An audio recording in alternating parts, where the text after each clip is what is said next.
Hey everybody, it's Kyle. Hey, I'm doing a video from my car today. It's been a real busy day and I've got just a few seconds here, but I wanted to share a message with you today about how we can create decision-making processes in our brains when we're younger that sometimes aren't so beneficial to us when we get older. And I'm going to share a quick example with you. And it happened when I was a kid. I came from a big family that had no money. So there was 5 brothers and sisters in our home, and because we had no money, we didn't eat out a lot. But what we did do is occasionally we would order pizza, and my dad would always find a coupon. If you buy a large, you get a medium for half price, and that sounds like a great deal. And back then it was a pretty good deal. Now you can buy pizzas for $5. Back then in the 80s, late 70s, early 80s, you couldn't. And so we'd buy 1 large and 1 medium. And remember, there's 5 kids, and mom and dad, 7 people eating 1 large and 1 medium. Well, there was never really enough pizza, and so my mom's answer to that was to give each of us a slice and a quarter, and then she would say, fill up on salad. Well, you know, when you're a 12-year-old kid and you need a lot of food because you're growing, and somebody tries to give you a slice and a quarter of pizza, that's just almost that's almost abuse. Or it felt like it to me. And so I've got my kids in the car. Say hi. Hi. Say hi, Jack. Oh, he's hiding. So anyway,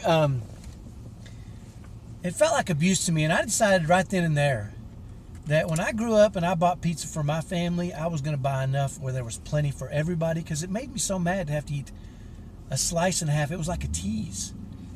And so to this day, when we buy pizza as a family, how much do we buy, guys? 3 boxes. 3 boxes or 4 boxes. And how much do we always have left over? A lot. A lot.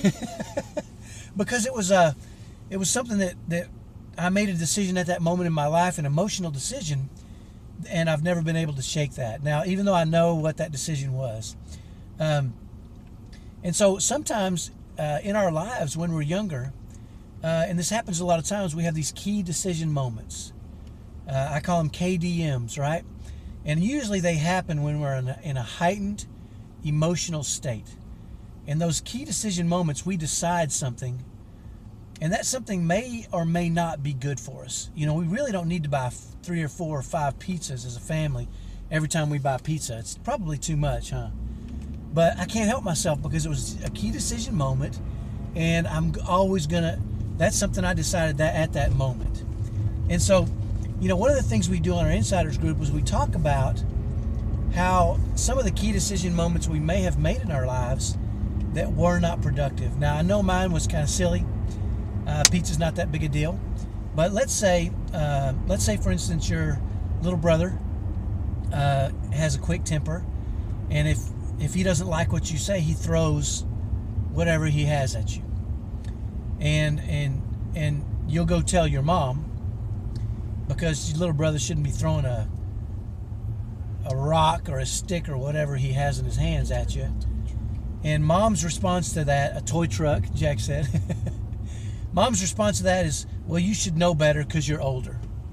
Well, you know, that may be a key decision moment for you. You may decide, you know, my older kids should know better because they're older, or you may decide, like I did, this was an event that happened in my life, that I'll never tell my kids, I don't care who's older and who's younger, you should know better because you're older. I will never say that. I've never said that to you guys, have I?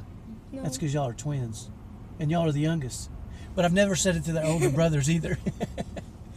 Because I don't think that's reality. Now, whether or not that's a good thing or a bad thing, who knows, right? But here's what I do know. There were key decision moments I made in my life under immense pressure or stress that I decided on something that I know wasn't healthy. And so as part of our Insiders group, we dig into that a little bit, and we ask you questions that make you start thinking about why you make the decisions you make. And why is that so important? Because a lot of times as parents, we make decisions based on our key decision moments in our life, and those are very, very, very non-productive for our families, our typical kids, our spouses, even our kids on the spectrum. So what we want to do is we don't want to let our past key decision moments define who we are for our families moving forward.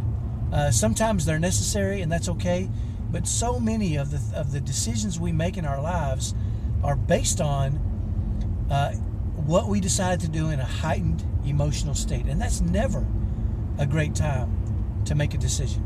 Unless, of course, you're thinking about becoming an insider and you're in a heightened emotional state, then you go ahead and do it, because that's a good thing to do, because families, just like yours, are lowering stress based on the insiders group and what we're teaching them and what they're learning and the strategies they're applying. So hopefully that's helpful today.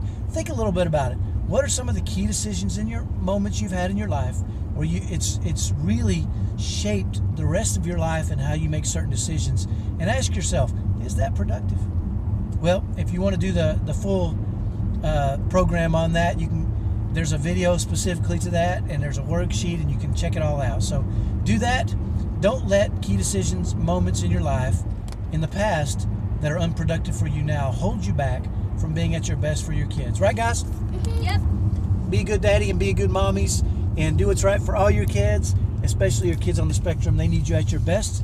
And if you're making decisions, good decisions based on valid things, you're going to be doing that. Have a great day. We'll talk to you next time. Bye-bye.